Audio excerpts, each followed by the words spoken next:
What to do when you have an overabundance of eggs?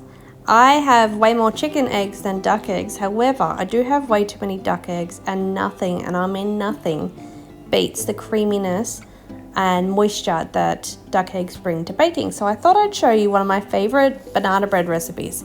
It's my favorite not because it's the sweetest or anything, but because it's actually really quite healthy and really delicious, and I'd love to have it for breakfast. Now I'm preparing on my stove top because I've totally run out of bench space. Now for a start, I'm going to mix together all of my dry ingredients. I start off with 3/4 cup of wholemeal flour. That's what I happen to have, was wholemeal, but I don't think it really matters too much what you have. Next is 1/4 cup of cocoa powder. And then I have, ordinarily I use 1/2 cup of coconut sugar, but I don't have any coconut sugar right now, so it's just some raw sugar, which is a pretty good substitute. 1 tablespoon of chia seeds, because I like that it gives the banana bread a little bit of crunch. Now I just give these just a little bit of a stir together. So that's your dry ingredients.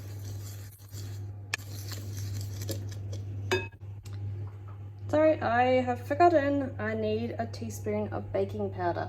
Silly me. So I just mix that through.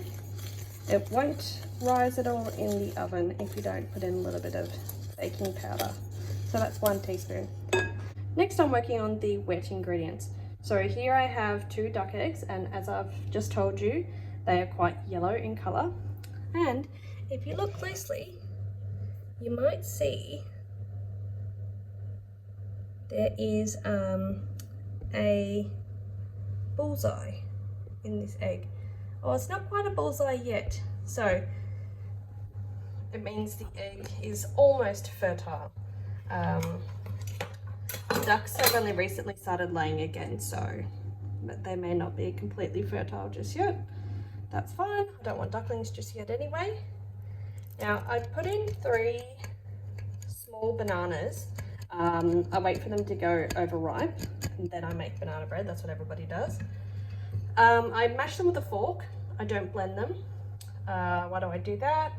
Because I just find when I mash it with a fork, it just ends up a lot lumpier, and I prefer my banana bread to be on the lumpy side. Now next, for the wet ingredients, I do 1.5 tablespoons of pre-prepared coffee. As I said, this is a mocha banana bread. So this time around, I'm going to do a little bit more coffee flavour. Now, this is a decaf coffee, but not that it really doesn't matter too much, honestly, but that's okay. I didn't want to waste good coffee, so decaf it was. Next is 2 tablespoons of coconut oil. Now, I buy coconut oil melted in a bottle, like olive oil or any other oil, just because I only really use coconut oil for baking, so it lasts me a really long time. So next I give this a bit of a whisk, mix all the wet ingredients together. It's not very appealing, I will say that. Not yet, anyway.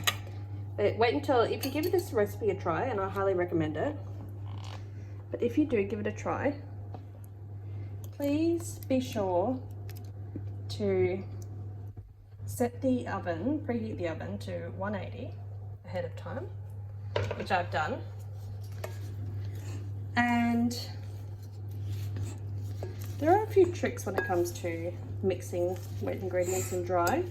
I know I've gotten some recipes of some very elderly ladies who have won many awards at things like agricultural shows for their baking.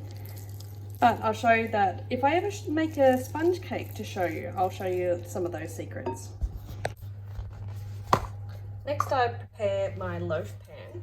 I'm using a silicone one because it's easy to just pressing the bottom of it and push out the loaf. So I give it a good spray with some cooking oil.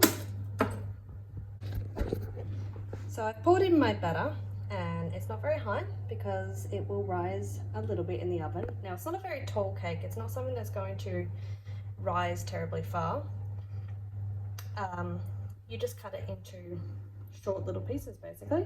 But anyway, I'll pop it in the oven, set at 180 as I said before, and then I will bring it out in 45 minutes. There it is in the oven. I've set my timer for 40 minutes. So there you have it, that's my banana bread. Please like and subscribe if you enjoyed this video.